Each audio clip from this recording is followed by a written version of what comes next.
ইমামুল আউয়ালিনাল আখিরিন বহরে সাদকা রাহমাতাল লিল আলামিন সাইয়্যিদুল কাউনাইন খাতমুল মুরসালিন আখির আমদ বুদে ফখরুল আউয়ালিন শুদ ওজুদাশ রাহমাতাল লিল আলামিন মসজিদে উশুদ হামারো এ জমিন।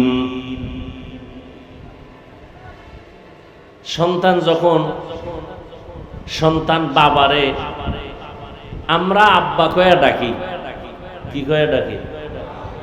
আর এখন এটারে আর একটু আপডেট হয়েছে, কি কয়? কি কয়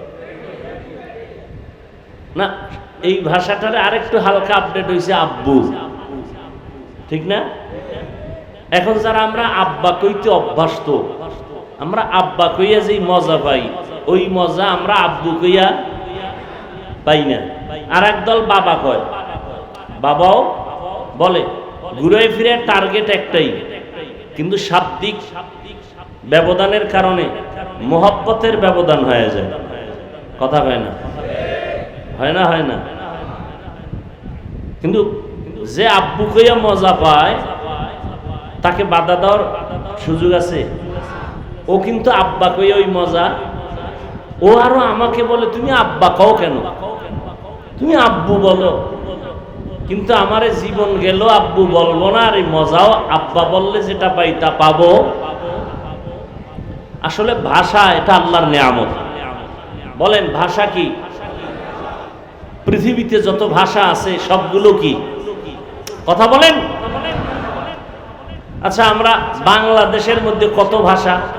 বাংলা ভাষা তো আমাদের আসল না, আমাদের বরিশালের ভাষা, গ্রাম্য যেটা আঞ্চলিক ভাষা, এটা কি শুদ্ধ ভাষার সাথে মিলে?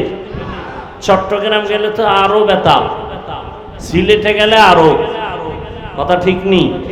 কিন্তু ওদের ভাষায় কথা বলে যেই মজা আছে না নেই, ওরা আমার ভাষায় বললে মজা পাবে। সত্য কথা বলেন। সিলেটওয়ালারা তাদের আঞ্চলিক ভাষায় কথা বলে যে মজা পায়, এই মজা কি আমরা পাবো? কিন্তু ওদের মজার উপরে বাধা দেওয়ার অধিকার আছে? আছে? নাই। খুব সাবধান। এই কথাটা কেন বলছি জানেন? ওয়াজ মাহফিল কানের মধ্যে আওয়াজ নেওয়া না, প্রত্যেকটা ওই যে শুরুতে বলছি, ওলামায়ে কেরামের মজলিসে বসলে মরা দিল কি হয়? জিন্দা হয় ঔষধ দিলে। এটা অপারেশন থিয়েটার। হসপিটালে হয় অপারেশন, এখানেও অপারেশন হয়। হসপিটালে অপারেশন হয় দেহের, আল্লাহওয়ালাদের মজলিসে অপারেশন হয় রুহের। ব্যবধান কি? ওখানে ছুরি লাগে, রক্ত লাগে, সেলাই যায়, টাকা লাগে। এখানে রক্ত যাবে, সেলাই লাগবে, ছুরি লাগবে, অস্ত্র লাগবে, কিন্তু ওখানের একটা জিনিস এখানে লাগবে, কি?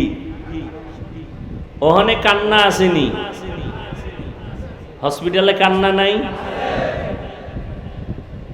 এখানেও কি আছে? কান্না শুরু হইলেই বুঝবেন অপারেশন শুরু। কান্নার পরে অপারেশন সাকসেস।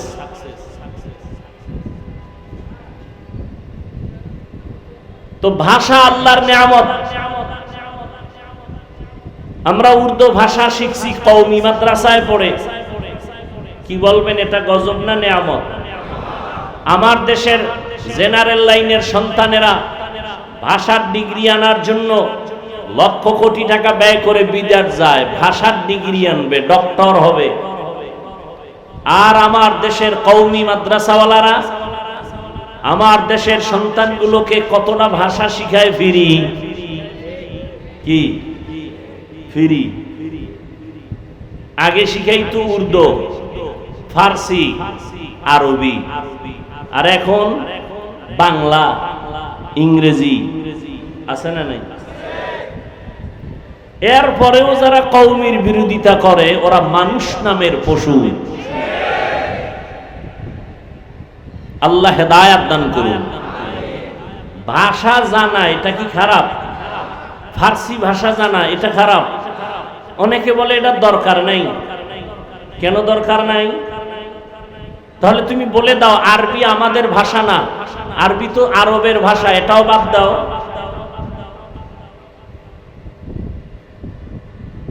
বরং বড়দের কথার মধ্যে মহব্বত ঢুকানো।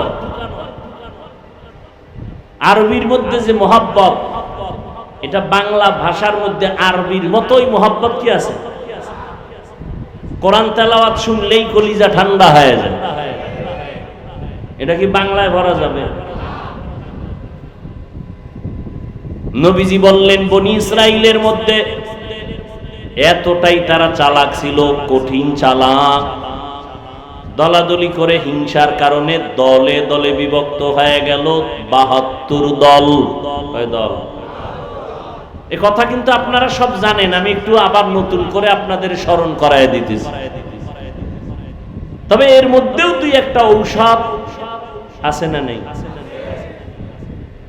কসাসুল আউয়ালিন মাওয়াইজুল আখিরিন, অতীতের কিচ্ছা কাহিনী পরবর্তী প্রজন্মদের জন্য উপদেশ।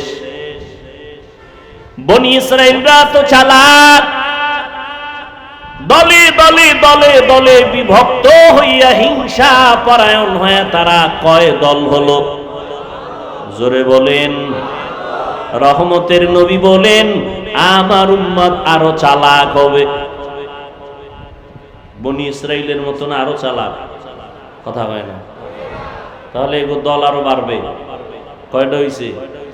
৭৩ দল হবে। কুল্লুহুম ফিন্নার। নবী বলেন সব দলের মানুষগুলো জাহান্নামে যাবে, ইল্লা মিল্লাতান ওয়াহিদা, এক দল মাত্র জান্নাতে যাবে। দল কয়টা টোটাল? ৭৩। এক দল যদি জান্নাতে যায়, বলেন বাকি থাকলো জাহান্নামী কয় দল? ৭২। ওই ৭২ দল জাহান্নামে যাবে, এক দল মাত্র জান্নাতে যাবে। সাহাবায়ে কেরাম বললেন ইয়া রাসূলুল্লাহ, এক দল যারা জান্নাতে যাবে তাদের পরিচয় কি? নবী যদি এই কথাটা একটু খেয়াল করেন, নবী কি বললেন? মা আনা আলাইহি ওয়া আসহাবি। নবী যদি বলতেন আমি মুহাম্মদের যারা মানবা, আমার আদর্শ মেনে যারা চলবে তারা জান্নাতে যাবে, নবী এতটুকু বললেও হতো না? হতো না? কিন্তু না, নবী বললেন আমার আদর্শ মানিয়া যারা চলবে, আমার খলিফা, আমার ছাত্র হাতে গড়া জান্নাতি সাহাবা, এদের আদর্শ যারা মেনে চলবে এই দলটাই জান্নাতে যাবে। অতএব যারা বলবে আমি মুহাম্মদের মানি, সাহাবায়ে কেরামদের মানি না, তুমি রেজাল্টটা কপালে লিখে নাও, তুমি মুসলমান ঠিক, তবে ৭২ দল জাহান্নামীদের অন্তর্ভুক্ত। যারা সাহাবায়ে কেরামের বিরুদ্ধে লেখালেখি করে, ইশারায় বলে আল্লাহর কসম তারা ভণ্ড, তাদেরকে যারা ভণ্ড বলবে না তারাও ভণ্ড। সাহাবায়ে কেরামের বিরুদ্ধে বলনেওয়ালা আছে না নাই? ভালো করে আজীবনের জন্য মনে রাখবেন, সমস্ত সাহাবায়ে কেরাম বিনা হিসাবে জান্নাতি। মনে থাকবে, আমার এই কথার কাউন্টারে কেউ থাকলে দাঁড়াও। সমস্ত সাহাবায়ে কেরাম একজনও জাহান্নামী। রাদিয়াল্লাহু আনহুম ওয়া রাদু আন, যালিকা লিমান খাশিয়া রাব্বাহ। আল্লাহ তাদের উপরে রাজি, তারাও আল্লাহর উপরে রাজি। আমি যে এই কথাটা বুঝাবার জন্য এত দূর আসলাম, সব মুমিনকে আল্লাহ টার্গেট দিলেন, উপদেশ দিলেন। আল্লাহ দুইটা কথা বললেন, ভয় করো আর আল্লাহর প্রিয় বান্দাদের বন্ধু হও। বেঈমানের কেন বলেন নাই? বেঈমানেরা জান্নাত পাবে না, জান্নাত পাবে শুধু মুমিনেরা।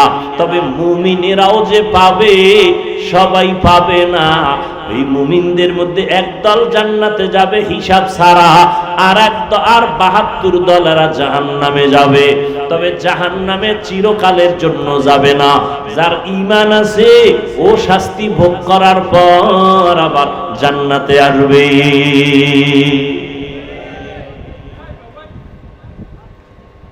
এখানে দুইটা কথা আপনারা খেয়াল করেন, দুইটা কথা মুখস্থ করবেন।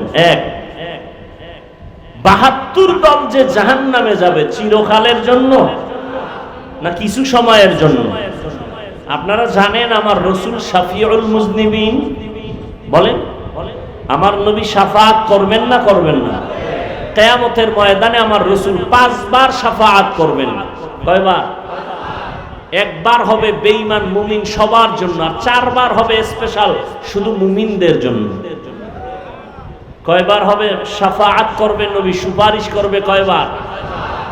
একবার হবে আম সবার জন্য, আর স্পেশাল কয়বার? 4 বার। কাদের জন্য? একদল মুমিনের শাস্তির মেয়াদ বেশি, নবী সুপারিশ করবে আল্লাহ মেয়াদ কমাও, আমার উম্মত এত কষ্ট সইতে পারবে না, রিমান্ডের মাইর বাদ দাও। রিমান্ড চায় না আসামির ব্যাপারে, তো রিমান্ড মঞ্জুর করা হবে না, আল্লাহর রাসূল সুপারিশ করে রিমান্ড মঞ্জুর বন্ধ করে দিবেন। এইভাবে শুধু মুমিনদের জন্য 4 বার স্পেশাল সুপারিশ করবেন নবী। একজন মুমিনও জাহান্নামে থাকবে না, সবগুলো আল্লাহ জান্নাতে দিয়ে দিবেন। কার সুপারিশে? রাসূলের সুপারিশে। অতএব কেউ যদি বলে কেউ জাহান্নামে একবার গেলে আর বের হতে পারবে না, কথাটা কোরআন হাদিস বিরোধী, কথাটা কোরআন সুন্নাহ বিরোধী। নাম্বার 2 কথাটা মনে রাখবেন, এই যে ৭২ দল জাহান্নামী, এরা কি হিন্দু, বৌদ্ধ, খ্রিস্টান, ইহুদি? এই ৭২ দল জাহান্নামী সব হবে মুসলমান। সবাই কি মুসলমান? এই ৭২ দলের লোক এখানে আছে না নাই? আছে। এখানে সবাই মুমিন মুসলমান। এমনও মুমিন নবীর আশেক এখানে বসে আছেন, আজকে ফজর পড়ে নাই, যোহর পড়ে নাই, আসর পড়ে নাই, মাগরিব পড়ে নাই, এশা সামনে পড়বে। কয়জন পড়ে আল্লাহ? ও সময় বিরতি নিয়ে রাস্তায় বেরিয়ে টানবে। হ্যাঁ, আল্লাহ মুমিনদের 2টা আদেশ দিলেন, কোন বেঈমানকে দেন নাই, শুধু মুমিন। কারণ আল্লাহ চান মুমিন জান্নাতে যাবে, আর কেউ জান্নাতে যাওয়ার সুযোগ নাই। তবে এটাও সত্য কথা, আমার আল্লাহ কোন বান্দা বান্দিকে জাহান্নামে দিতে চান না।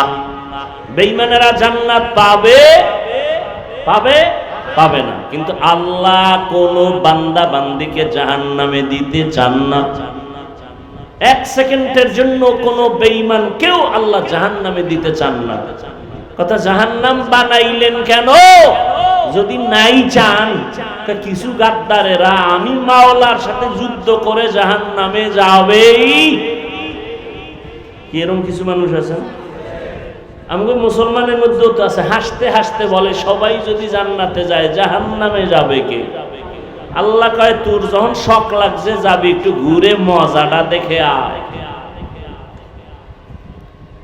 জানে মিথ্যা কথা বললে পাপ হবে, জাহান্নামের আযাব হবে, এরপর মিথ্যা বলে, তার মানে ও জাহান্নামে ইচ্ছা করে যেতে চায়।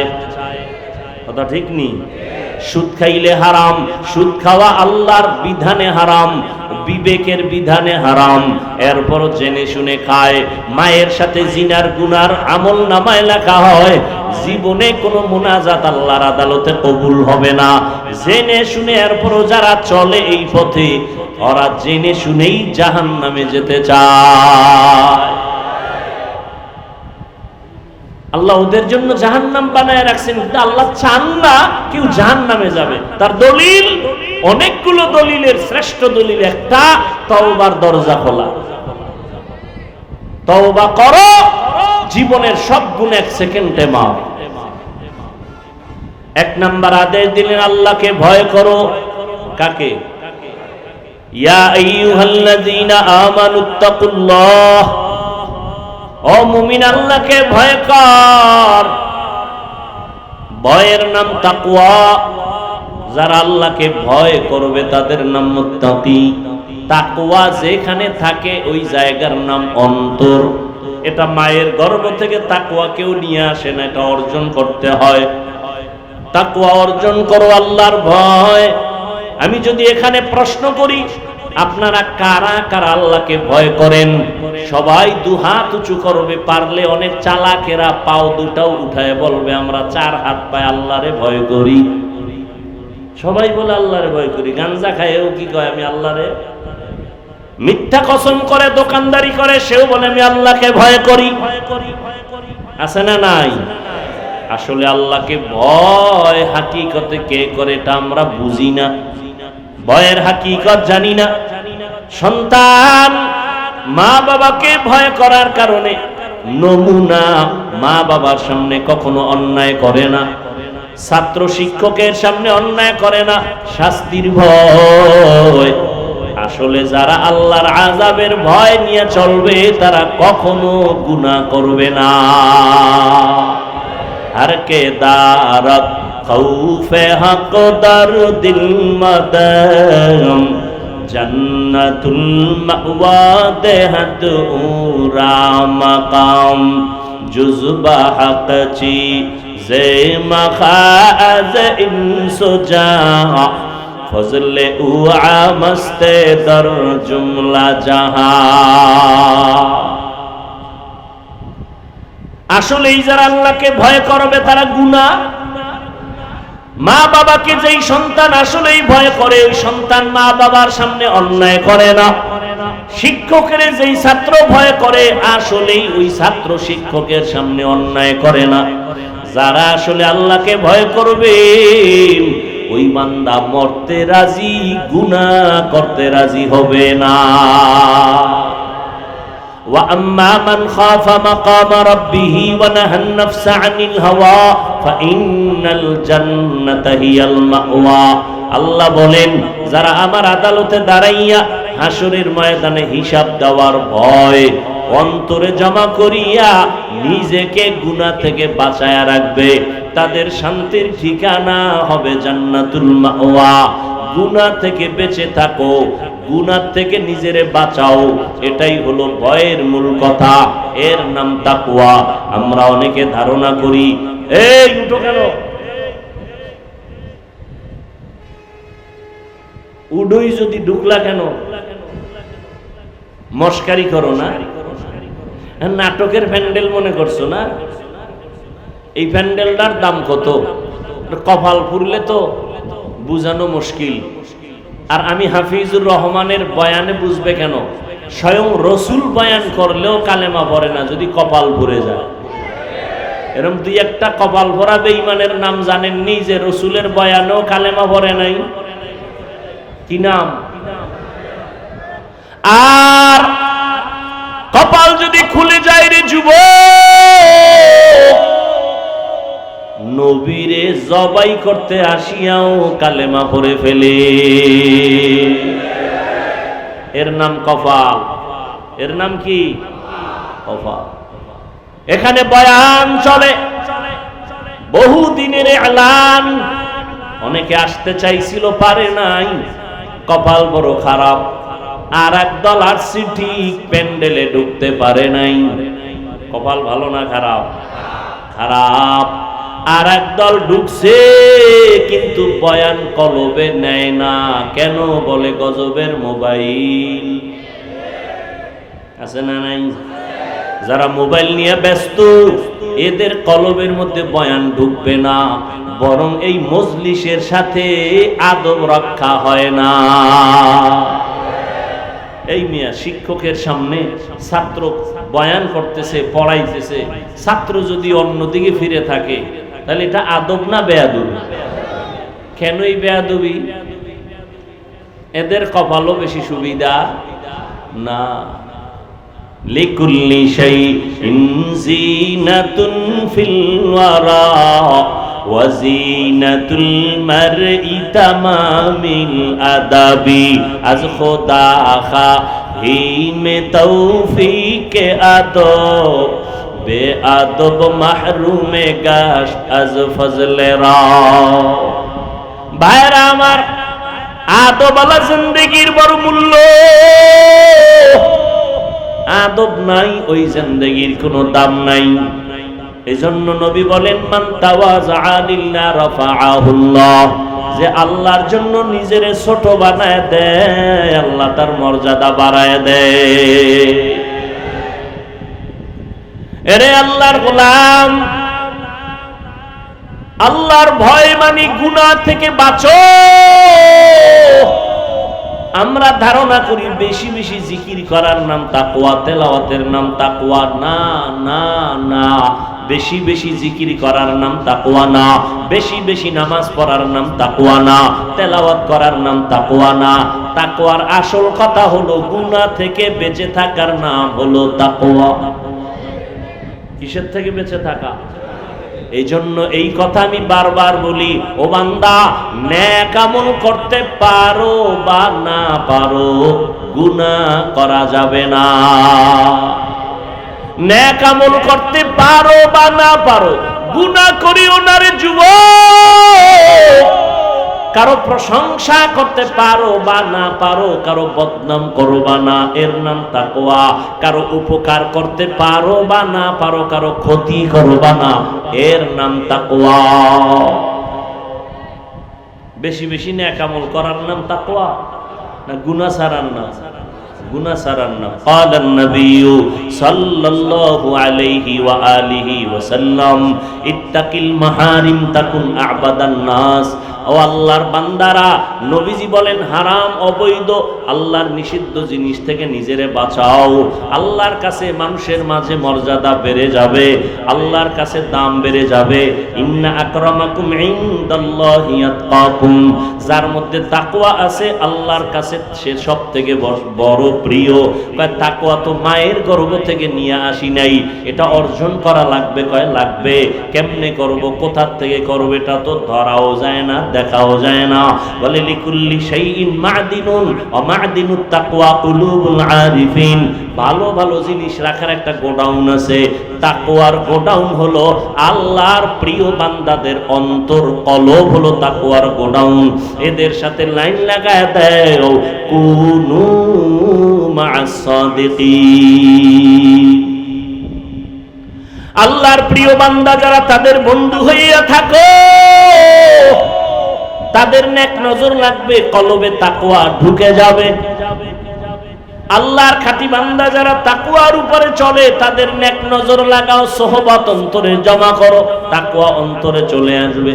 আমাকে একটা নগদ নমুনার জবাব দিবেন, আল্লাহকে সাক্ষী রেখে চালাকি করবেন না।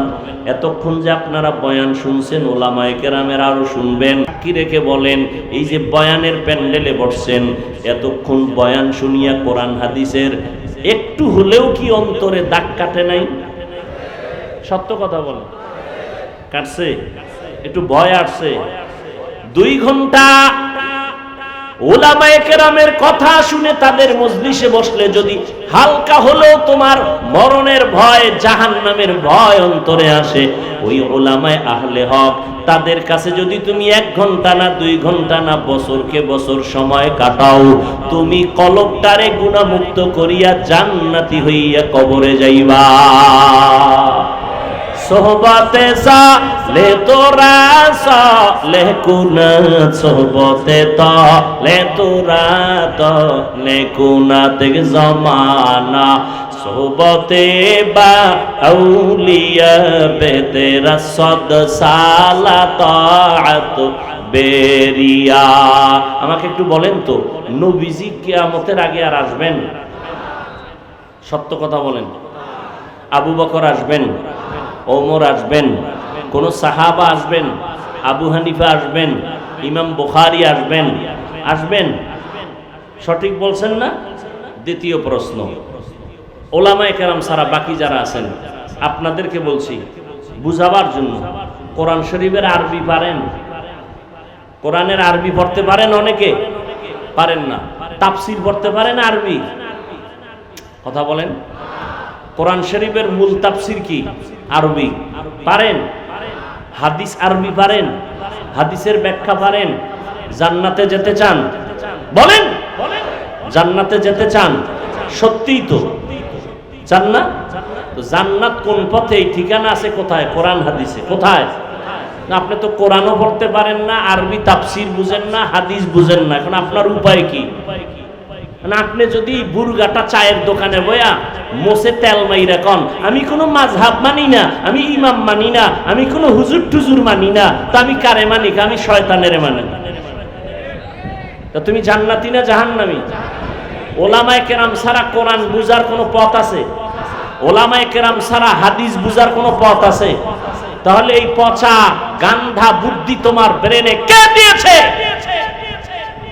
যে তুমি বলতেছো আমি বুখারী মানি, আমি হাদিস মানি, কোরআন মানি? তুমি হাদিস বুঝো না, কোরআন বুঝো না, তুমি কিভাবে বলো আমি হাদিস মানি, কোনো মাযহাব মানি না, কোনো ইমাম মানি না, কোনো ওলি মানি না, আউলিয়া মানি না? আল্লাহর কসম করে বলে গেলাম, আল্লাহর শপথ করে বলে গেলাম তিনবার, ওয়াল্লাহি বিল্লাহি তাল্লাহি, যারা বলে ওলিয়া উলিয়া মানি না, খোদার কসম ওরা ভণ্ড। কোরআন মানে না, বুখারী শরীফ মানে না, ওদেরকে যারা ভণ্ড বলবে না, আল্লাহর কসম ওরাও ভণ্ড।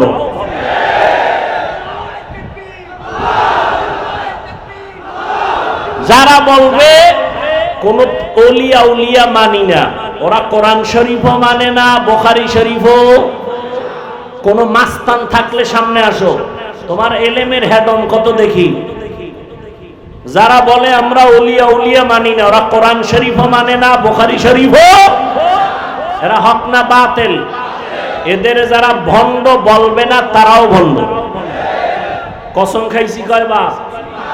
ভিতরে শক্তি আছে আল্লাহর মহব্বতের, এই জন্য কসম খাইছি, এটার কঠিন শক্ত করে বলছি। হাজার কোটিবার চ্যালেঞ্জ করে বলে গেলাম, যারা বলে আমরা ওলি মানি না, আউলিয়া মানি না, ওরা কোরআন শরীফ মানে না, বুখারী শরীফ মানে না। হক না বাতিল? এদেরকে যারা বাতিল স্বীকার করবে না তারাও বাতিল। আল্লাহ হেদায়েত দান করুন। এই যুগে জান্নাতের পথ চিনার একমাত্র পথ উলামায়ে আহলে হক। নবী কয় এই উলামায়ে কেরাম আমি রাসূলের ওয়ারিস, আল উলামা ওয়ারাসাতুল আম্বিয়া। হ্যাঁ, পীরাউলিয়ার নামে কিছু ভণ্ডামি আছে না নাই? দুই নাম্বারই আছে না নাই? তো খালি এখানে দুই নাম্বারই দেখছো, আরো আছে না? বাজারে গেলে তেলের মধ্যে ভেজাল আছে না নাই? তুমি কি রাগ কইরা বাড়ি আসছো তেল ছাড়া তরকারি খামু? আসছে? খুঁজা খুঁজা ভালোটাই তো নিয়েছো। মাছ বাজারে গিয়া ভেজাল আছে না নাই? আম কিনতে গিয়া ভেজাল আছে না নাই? রাগ কইরা তো তুমি আসো নাই, ভেজাল কেন আম খাবোই না, বরং খুঁজা খুঁজা ভালোটাই নিলা। পীরের লাইনে ভেজাল আছে না নাই? এখানেও খুঁজো কারা হক, কার কথায় বেনামাজি নামাজি হয়, কাদের সোহবতে দাড়ি কামানেওয়ালা দাড়িওয়ালা হয়, এদের কাছে যাও, এদের দোয়া নাও। উলামায়ে কেরামের নেক নজর ছাড়া অন্তরে তাকওয়া আসবে না।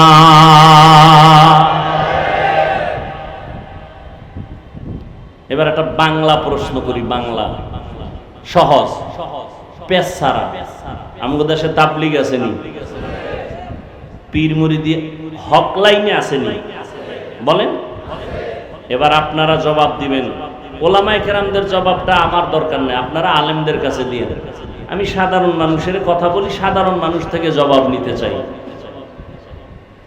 তাবলীগের কারণে, খুব খেয়াল করে জবাব দিবেন, তাবলীগের কারণে আমার বাংলাদেশের মুসলমানের ঈমানের কি পরিমাণ ক্ষতি হয়েছে? জবাব দেন। হ্যাঁ, সরাসরি বলেন, পেঁচগোছ নাই, মুনাফিকি করবেন না। হইছে? ভালো হইছে? আচ্ছা, এবার আসেন হক লাইনে পীর মুরিদি আছে না নাই? বাহাদুরপুর আহলে হক নাকি? চরমনাই, নানুপুর, কথা বলেন না কেন? এদের দ্বারা, এই যারা হক, এদের দ্বারা আমার বাংলাদেশের মুসলমানের ঈমান আমলের ক্ষতি হয়েছে না উপকার হয়েছে? বিরোধিতা কেন? আসেন ৩ নাম্বার, কওমি মাদ্রাসার দ্বারা আমার দেশের মুসলমানের কি পরিমাণ ক্ষতি হয়েছে বলেন? হয় নাই? তো কওমি মাদ্রাসার বিরোধিতা কেন? প্রশ্ন তাদের কাছে যারা বিরোধিতা করে, বলো বাবা তোমার কি লাভ আর ইসলামের কি লাভ? বাস এই দুইটার জবাব আমাকে দাও, ভালো করে বুঝো। থামেন, তাবলীগের বিরোধিতা করার দ্বারা, চরমনাই, উজানি, বাহাদুরপুর, নানুপুর যারা হক পীর এদের বিরোধিতা করার দ্বারা, কওমি মাদ্রাসার বিরোধিতা করার দ্বারা তোমার লাভ কি আর ইসলামের লাভ কি? আমাকে এই দুইটা জবাব দাও।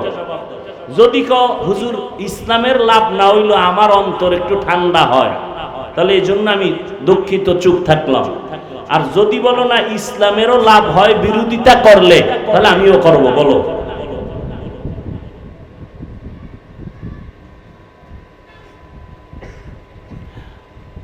নাম্বার এটা গেল। এবার আসো তোমার বিরোধিতার ফলাফল কি? তুমি চরমনাইয়ের বিরোধিতা করার দ্বারা কমছে, বলো বলো, কমে নাই? তো এই আকামটা কেন করছো? তোমার বিরোধিতার দ্বারা তাবলীগ কমছে, কওমি মাদ্রাসা কমছে না বাড়তেছে? তা লাভ হইল কি? তুমি যদি কমাইতে পারতা তাই না তুমি নাক টেনে একটু তৃপ্তি সহকারে ঘুমাইতা। তুমি তো পারো নাই। বরং তাবলীগের মধ্যে পাঠ কয়টা বলেন? 2 পাঠ। 2 পাঠ হওয়াতে কি কাম কমছে না বাড়ছে? দেখছেননি কি এখন দিনের কাম বাড়ছে না? নাকি সাদ সাহেবের যারা অনুসারী তারা বিড়ি টানে আর যারা ভিন্ন লাইনে আছে তারা গাঞ্জা খায়? বরং দোনো লাইনেই কিন্তু দৌরাত্ম্য চলছে, দৌড় চলতেছে, মানুষকে ডাকতেছে দিনের দিকে, ঠিক নেই? তাহলে দলাদলি হইয়া কি খেদমত কমছে না বাড়তেছে? তুমি বিরোধিতা করো কেন? হ্যাঁ, কাটা ছাড়া মাছ নাই, দোষ ছাড়া কি? বরিশাল লেগো কি আবার ভিন্ন ভাষায় বুঝাইতো? কাটা ছাড়া, দোষ ছাড়া। তো তুমি আমার দিকে আঙ্গুল ঘুরাইছো, তোমার দাড়ি নাই কেন? তোমার চুলগুলো বেঈমানের লাইনে কেন? তোমার বোনের খবর নাও, নামাজ পড়েনি, পর্দা করেনি, তোমার আব্বা আম্মার খবর কি? তোমার ভাই বোনের খবর কি? এটি আগে ঠিক কইরা এরপরে তাবলীগের বিরুদ্ধে হাতে কলম লও। তোমার দাড়ি নাই, তোমার অধিকার নাই অন্য দাড়িওয়ালার বিরুদ্ধে কথা বলা। তুমি সুদ খাও, তোমার অধিকার নাই হালাল খানেওয়ালার বিরুদ্ধে কথা বলা। তুমি কোরআন শরীফ বুঝো না, পারো না, কোরআন ওয়ালাদের বিরুদ্ধে কথা বলার তোমার অধিকার নাই। এরপরও যদি করো, অপেক্ষায় থাকো, বিছানায় পঙ্গু হয়ে মরতে হবে, লিখে রাখো। অপেক্ষায় থাকো, কারণ বেয়াদবি সব জায়গায় চলে না। মা বাবার সাথে বেয়াদবি, ওলামায়ে কেরামের সাথে বেয়াদবি, শিক্ষকের সাথে বেয়াদবি। মৃত্যুর আগেই মরা, মরবে, বিছানায় পড়ে থাকবে, হাত থাকবে, পাওয়ার থাকবে না, চোখ থাকবে, চোখের পাওয়ার থাকবে না, হাত দুর্বল হয়ে যাবে, বিছানায় কাঁদতে কাঁদতে মরে যাবি, একজন আপন পাশে কাউকে পাবি না। সর্বশেষ একটা কথা বলে যাই, এই জাতির জন্য পৃথিবীতে, এই জমিনে ওলামায়ে কেরাম ছাড়া তোমাদের আপন নিঃস্বার্থ বন্ধু কেউ নাই, সব স্বার্থপর। একমাত্র নিঃস্বার্থ বন্ধু কারা? ওলামায়ে কেরাম। অতএব ওলামায়ে কেরাম পেলে বুকে লাগাও, দোয়া নাও, বিরোধিতা করে নিজের কপালকে ধ্বংস করিও না। আমি বলি নাই তুমি কওমি মাদ্রাসা আসো, তাবলীগে আসো, চরমনাই যাও, পাঁচকল্লি পড়ো, না হয় জাহান্নামী, বলছি না। স্কুলে পড়ো আলহামদুলিল্লাহ, কলেজে পড়ো আলহামদুলিল্লাহ, চাকরি করো আলহামদুলিল্লাহ, ব্যবসা করো আলহামদুলিল্লাহ, ডাক্তার হও, ইঞ্জিনিয়ার হও, প্রফেসর হও, দাবি একটা, বেয়াদব হইও না। বেয়াদব না হইয়া যদি ভালো ডাক্তার হতে চাও তো 2 জিনিস লাগবে। কয়টা? আমার বয়ান শেষ। 2 জিনিস। 1, সুস্থতা লাগবে। কি লাগবে? 2, সুন্দর চরিত্র লাগবে। তুমি সুস্থ, চাকরি হইছে কিন্তু তোমার চরিত্র শেষ, চাকরি থাকবে। তোমার চরিত্র ফুলের মতো কিন্তু তুমি অসুস্থ, চাকরি টিকবে। সুস্থ থাকতে হবে, চরিত্র ঠিক করতে হবে। আর এই দুইটাকে হোমানে জবাই করতেছো মোবাইল দিয়া। মোবাইলের দ্বারা কি শুধু ইমানের ক্ষতি, শরীরের ক্ষতি না? এই শিক্ষিত যুবক বাবারা, আজকে বাসায় গিয়ে গুগলে ঢুকো, অ্যান্ড্রয়েড মোবাইলের দ্বারা তোমার শরীরের কি কি ক্ষতি হয় ওখানে লেখা আছে। আমগো হুজুর টুজুর না, তোমগো মুরব্বী সব টাইওয়ালারা বসে আছে, ওখানে সব থিওরি দেওয়া আছে। চিকিৎসা বিজ্ঞানীরা কি বলেছে, এই মোবাইলের দ্বারা তোমার শরীরের কি কি ক্ষতি হয়। এই যুবক, 40 বছরের আগে তোর চেহারা নষ্ট হবে না, মাত্র তোর বয়স 25-27, তোর চেহারার মধ্যে আলো নাই কেন, উজ্জ্বলতা নাই কেন বল?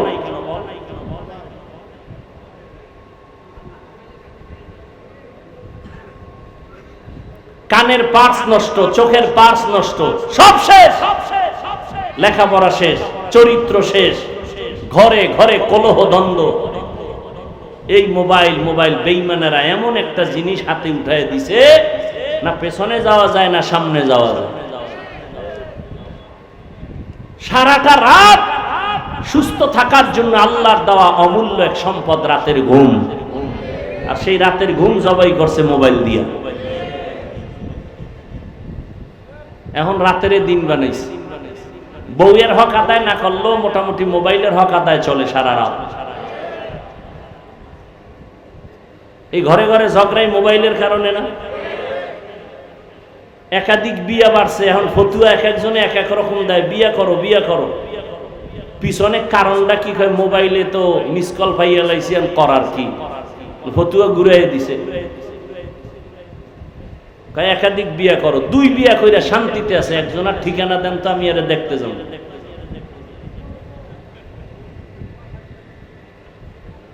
2 বউ লইয়া শান্তিতে আছে, একটা প্রমাণ আমাকে দেন তো আমি এরা দেখতে যাব কি শান্তিতে আছে। ওই একজনারে বলে প্রশ্ন করছে, বউ কয়টা? কয় 4টা। হক আদায় করেননি ঠিক মতো? কয় হ। কেমনে? কয় ছোট বউর দ্বারে থাকি আর 3 বউর সাথে মোবাইলে কথা বলি, এইগুলো হক আদায় করে। আল্লাহ আমাকেও মাফ করেন, আপনাদেরও মাফ করেন। কোরআন শরীফের আয়াত, একাধিক বিয়া ওই ব্যক্তি করবে যে আল্লাহর ভয় নিয়ে তাকওয়া নিয়ে চলবে, বিন্দু থেকে বিন্দু বেইনসাফি করবে না। এই নিশ্চয়তা যদি থাকে তাহলে সে একাধিক প্রয়োজন হলে করতে পারবে। যার মধ্যে এই নিশ্চয়তা নাই তার জন্য সুযোগ নাই, বরং করলে ও মরার আগে জাহান্নাম দেখে মরবে। এখন ওই যে মোবাইল সাইড কালেকশন করতে করতে পেছে বইরে গেছে, এখন ফতুয়া শুরু হয়ে গেছে, বেশি বিয়া করো বেশি বিয়া করো। একটারে ঠিক রাখা যায় না, 2টা লয়ে টানাটানি। আল্লাহ হেদায়েত দান করুন। আরো জোরে বলেন। এই মোবাইলের গুনাহের থেকে আল্লাহ আমাদের সবাইকে হেফাজত করেন। বয়ান চলবে, আপনারা কেউ উঠবেন না, শেষে দোয়া করে যাবেন। আমি যেহেতু বরিশাল যেতে হবে, ওখানে বয়ান অনেক টাইম যাই, কষ্ট হয়ে যাবে। দোয়া করবেন। যে কথাগুলো বললাম আল্লাহ এগুলো আমাকে আপনাদের সকলকে আমল করার তৌফিক দান করেন।